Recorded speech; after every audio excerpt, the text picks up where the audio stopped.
Hello, আমি আব্দুল সালাম। আমি বাংলাদেশ থেকে এসেছি।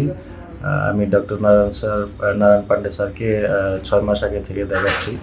তো আমার মেইন প্রবলেম ছিল অ্যালার্জেটিক প্রবলেম, যেটা আমার আমি অনেক প্রবলেম ফেস করতাম। তো ওনার ইউটিউবে ওনার অনেকগুলি ভিডিও দেখলাম। দেখার পরে আমি ওনার এখানে আসছি। তো উনি আমার টেস্ট করালো অ্যালার্জির অনেকগুলি, এবং যে টেস্টগুলিতে অনেক প্রবলেমটা ফাইন্ড আউট করলো, সেক্ষেত্রে উনি আমাকে একটা ভ্যাকসিন এবং কিছু ওষুধ প্রিফার করলো।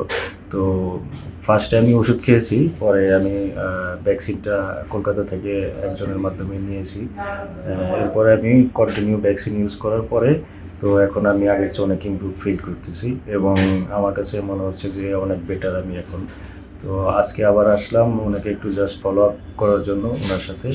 তো উনি আমাকে বললো যে ভ্যাকসিন কন্টিনিউ রাখতে, এবং মাঝে মধ্যে যদি কোনো প্রবলেম হয় তাহলে ওষুধ খাওয়ার জন্য, কিন্তু ওষুধ কন্টিনিউ না করার জন্য। এটাই।